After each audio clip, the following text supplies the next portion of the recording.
दर्शन दाता देव है, आगम सम्यक ज्ञान, गुरु चारित्र की खान है, मैं वंदो धरी ध्यान।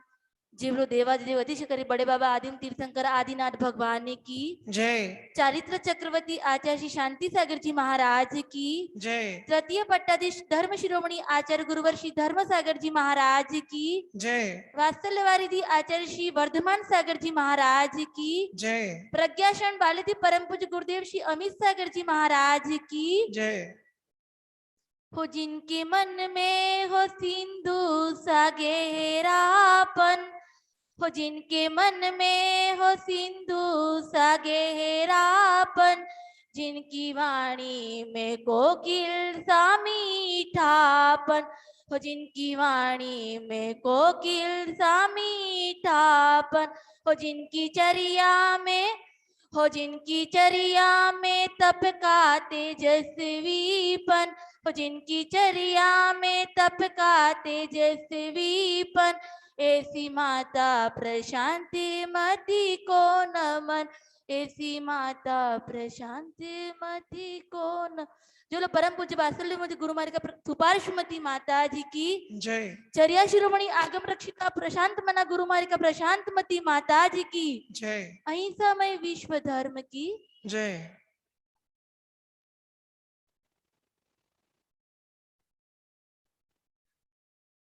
जिंदगी की सांच भी क्या सांच है, बज रही है मगर बेआवाज है।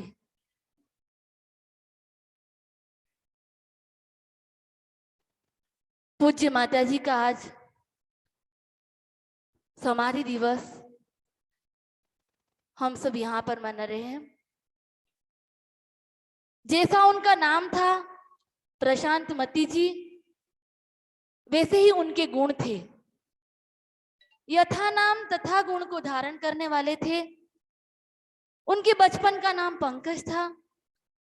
एक दोहा आता है, पंख नहीं पंकज बनूं, मुक्ता बनो नसीब, दीप बनो जलता रहूं, गुरु पद पद्म समीप। और इसी दोहे को उन्होंने चरितार्थ कर दिया कि मुझे संसार में रहकर के पंख नहीं बनना है, पंकज बनना है। उनके बचपन का नाम पंकज था, उन्होंने इस नाम को सार्थक किया। जिस प्रकार एक कमल तालाब में कीचड़ के बीच में भी रह करके वह कीचड़ से ऊपर होता है, उसी प्रकार उन्होंने भी इस संसार में रह करके और इस संसार से ऊपर उठने के लिए पुरुषार्थ किया। बचपन से ही वैराग्य के भाव थे और उनकी माता पिता की पहली संतान थी वो। जब वह गर्भ में आने के पहले ही उनके माता पिता चारित्र चक्रवर्ती आचार्य श्री शांति सागर जी महाराज के दर्शन करने के लिए कुंथलगिरी सिद्ध क्षेत्र पे गए थे और वहां पर कुछ समय रुके और उस समय आचार्य श्री शांति सागर जी महाराज की समाधि चल रही थी। तो उन्होंने वहां रह करके उनकी समाधि की साधना को देखा और अंत में उनके प्राणों का कैसे विसर्जन हुआ, इस प्रकार पूरी क्रिया वहां देखी। और वहां से आने के बाद गर्भ में अगर कोई संतान आई तो पूज्य माता जी ब्रह्मचारिणी पंकज दीदी, तो वही संस्कार थे घर में माता पिता की और पूर्व जन्म के भी संस्कार थे। उन्होंने अपने जीवन को इस मोक्ष मार्ग पर लगाने की सोच ली। बैंक में सर्विस करते हुए भी उन्होंने 5 वर्ष तक अपने घर में रहकर एक बार भोजन किया, शुद्ध भोजन किया, मतलब शुद्ध सिगड़ी का, कुएं का पानी, इस प्रकार का उन्होंने ब्रह्मचारी अवस्था से घर से इस प्रकार का भोजन किया और किसी से बोलना नहीं, अधिक घर में भी किसी से बात नहीं करना। वो बचपन से ही वह अपने आप में ही रहते थे। और उन्हीं की पथगामिनी उनकी छोटी बहन आरिका वर्धित मती माता जी, जिनका नाम भावना था, दोनों बहनें इस मोक्ष मार्ग पर निकली। मोक्ष मार्ग पर निकले सन 1986 में इस राजस्थान की धरती सलूम्बर में पूज्य माता जी की दीक्षा हुई। दीक्षा के बाद उन्होंने अपनी चर्या को बहुत कठोर बना करके और अपने जीवन को जिया। और अपने जीवन में उनको किसी प्रकार की ख्याति, पूजा, लाभ का या अभिमान का कोई उनके नामो निशान नहीं था। उनकी अहंकार, महंकार वो तो हमने उनके जीवन में देखा ही नहीं। पूज्य माता जी के साथ में रहने का हमको 2 साल करीब लाभ मिला। हम कहेंगे कि 2 वर्ष तो हमारे लिए बहुत अधिक थे, क्योंकि इसमें ही हम संतोष को प्राप्त करेंगे। क्योंकि कहा जाता है कि जब माँ बच्चे को छोड़ करके बचपन में ही चली जाती है तो वह बच्चा अनाथ होता है, लेकिन उसके आगे जाकर के उसमें बहुत निखार आता है। जो बच्चे माता पिता के बिना होते हैं वो अपने आप में अपना पुरुषार्थ करके और अपने पैरों पर चल करके और एक न एक दिन उस माँ की ऊंचाइयों को छूते हैं। माता जी का हमको सानिध्य मिला जब पूज्य गुरुदेव अमित सागर जी महाराज जी ने हमें कहा कि पूज्य सुपार्श्वमती माता जी की समाधि के बाद हमने कहा कि गुरुदेव अब हम कहाँ जाकर के रहे, क्योंकि हमको पढ़ाई करनी है और दीक्षा भी लेनी है। तो उन्होंने कहा कि पूज्य आरिका प्रशांतमती माता जी के पास जाओ। तो हम गुरु के आदेश के अनुसार प्रशांतमती माता जी के पास गए। तारंगा जी में मात्र 2 दिन के लिए गए थे, लेकिन उनका ऐसा गुरुत्वाकर्षण था, ऐसी चुंबकत्व शक्ति थी कि हम उनके पास 1 माह रह गए। और ऐसा उनका वात्सल्य, आरिका सुपार्श्वमती माता जी को हमने खो दिया। उनके जो वात्सल्य था वो हमको प्रशांतमती जी से मिला। आरिका विशुद्धमती माता जी का अनुशासन हमको प्रशांतमती माता जी में देखने को मिला।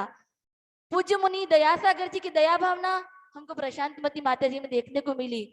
जो चीज, जिस चीज के लिए हम लोग एक गुरु के लिए भटक रहे थे कि हमको अनुशासन भी चाहिए, चर्या भी चाहिए, पढ़ाई भी चाहिए, वात्सल्य भी चाहिए, वो सारे गुण पूज्य माता जी में देखने को मिले।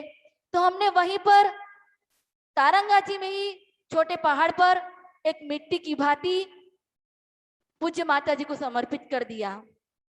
जिस प्रकार मिट्टी अपने को कुम्हार के चरणों में अपने आप समर्पित कर देती है, उसी प्रकार हमने भी अपने पूरे जीवन को पूज्य माता जी के चरणों में उसी तारंगा सिद्ध क्षेत्र पे छोटे पहाड़ पर माता जी के सामने समर्पित किया। फिर माता जी ने कहा कि स्वास्थ्य अनुकूल नहीं था हमारा, तो माता जी ने कहा आप कुछ समय घर पे जाओ और बाद में आना।